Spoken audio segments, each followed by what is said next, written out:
Oki, Itamakskanathani, good morning.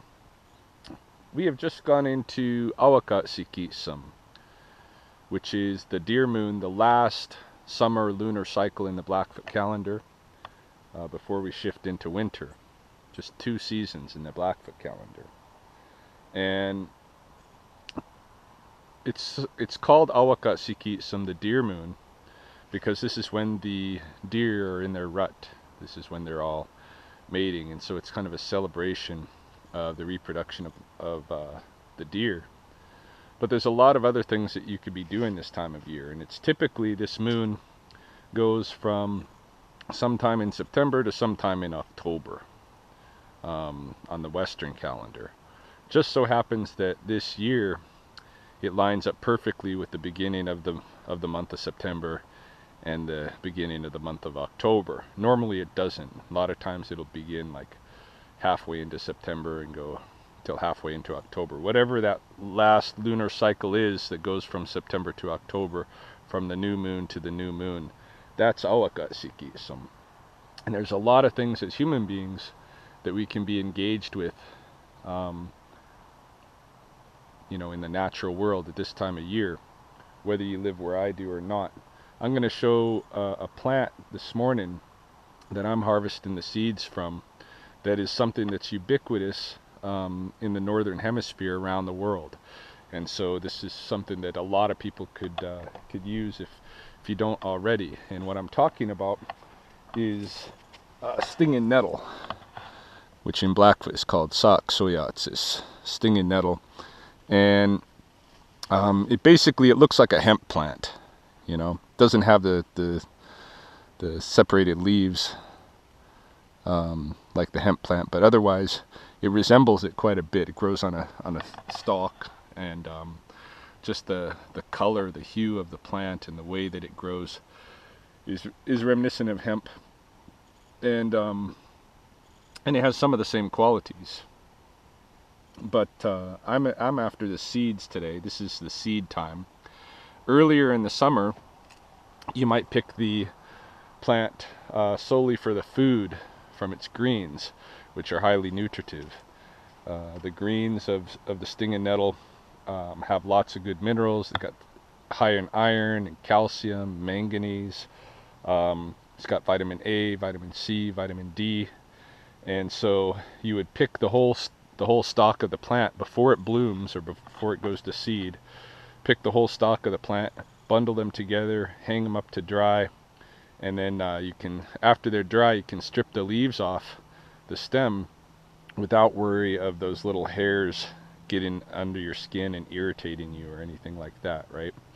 Those hairs become ineffective once they're either dried or cooked.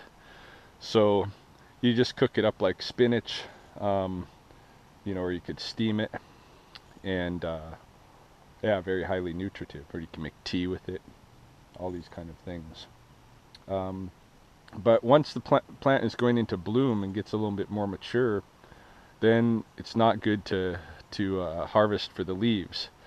At that point, the greens of the plant have these little crystals in it that can bother some of your internal organs a bit, stress them out.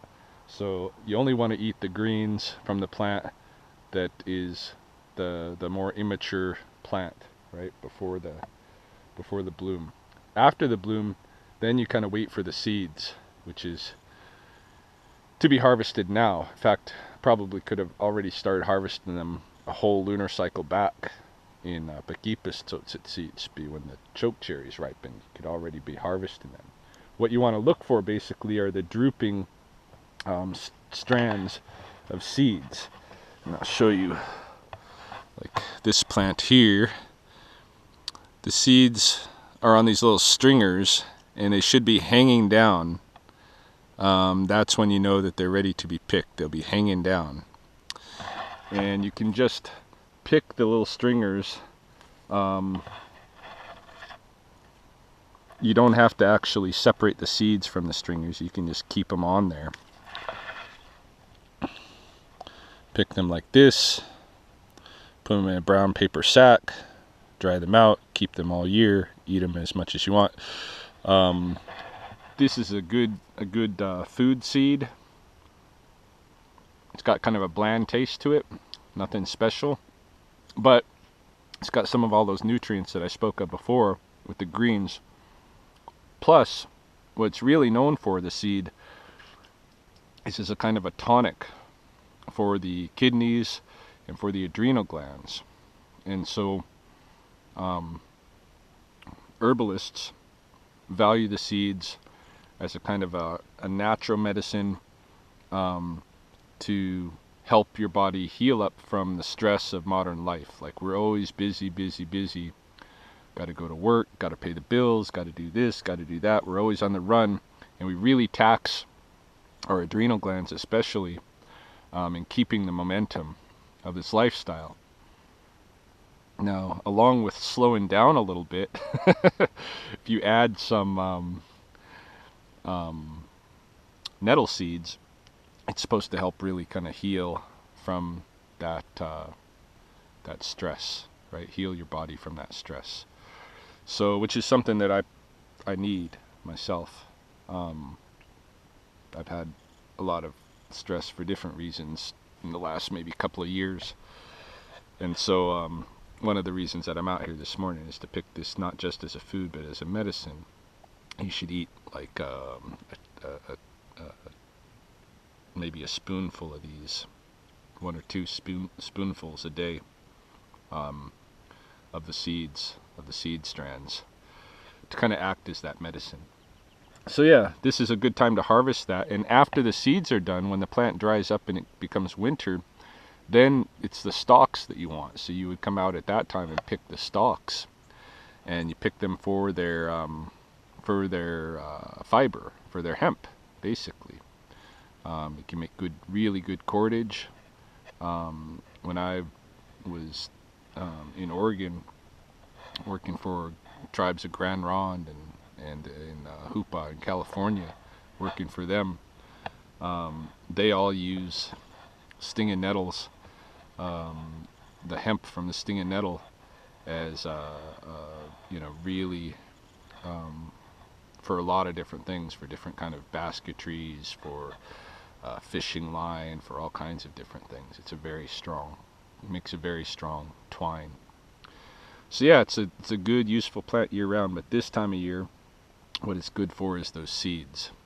And so I thought I would show this morning, show the plant, show the seeds, show what we're going after. And even if you don't live in my area, if you live in the northern hemisphere, wherever you are in the world, you probably have access to Soxoiatsis and can take advantage of it. Again,